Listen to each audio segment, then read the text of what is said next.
Mishnah Bet.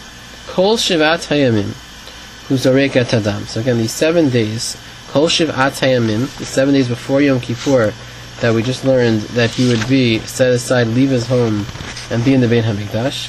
Hu Zorek Et Hadam. He throws the blood. Now, every single day in the Beit HaMikdash, there was a karban, which will be very central to what we're learning, called the karban, really 2 karbanon called the karban tamid.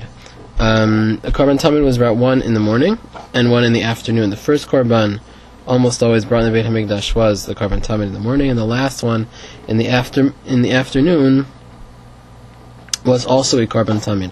These are regular karbanon brought every single day of the year, didn't matter what day, and that was always the beginning and the end of the service in the Beit HaMikdash was the karban tamid. Of course, in our lives, famously, the karban tamid, of course, is what one opinion the Gemara says is that our tefillot are connected the karban tamid. Shachar is connected the karban shel shachar, the one that we brought in the morning. The mincha is connected the karban shel bein ha'arbayim, those brought in the afternoon, and marv is the burning of the extra limbs and fats that they would do in the evening. So this karban tamid was brought every single day. And now, for these 7 days, he, the Kohen Gadol,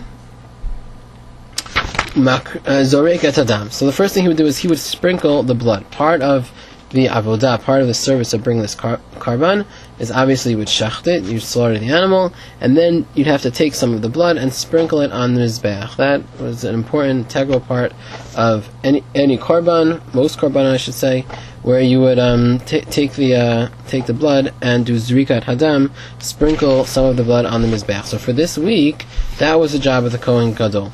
Similarly, maktir atak torat, part of the avodah as well, was to bring spices that would burn, incense that would burn in the Beit HaMikdash, and here too the Kohen Gadol, for this week it was his job, umetiv et ha-neirot, and he would prepare the neirot for the menorah.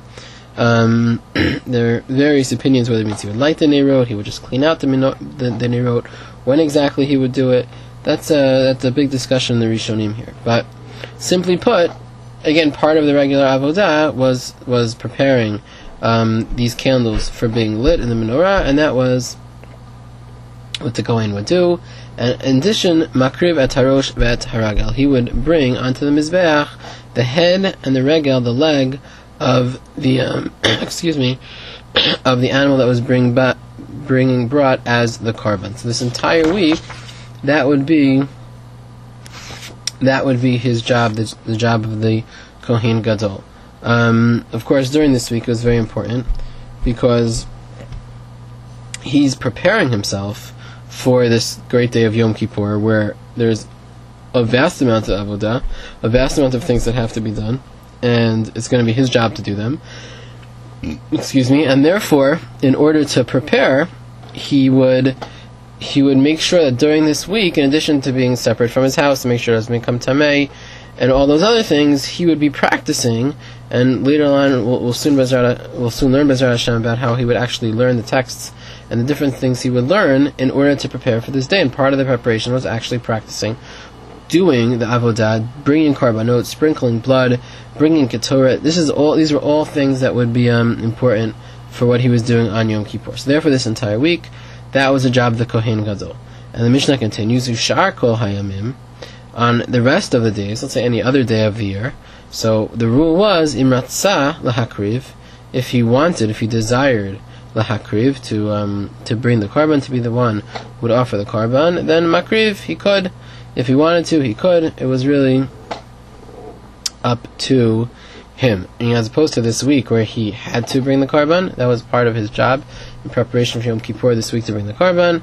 Every other day of the year, he gets precedent. The Kohen Gadol could decide to bring, or he could decide not to bring. It's up to him. But during this week, it wasn't up to him. During this week, that was part of his responsibility, was to do these avodot in the Beit HaMikdash. And the Mishnah just concludes, Shekohen Gadol makriv chelek barosh. The Kohen Gadol was the first one to be makriv, to offer the portion of the karban, meaning if he wanted to bring the portion of the karban the mizbeach. So again, since he's the Kohen Gadol, he can trump everybody else and say, I'm doing it today, and that was it. He would be doing it. That was part of his his privileges as a Kohen Gadol. V'nokitel chelek barosh. In addition, he was also the first one to take a portion. Meaning certain korbanot, after they were brought, so the Kohen would get a portion of that korban to eat.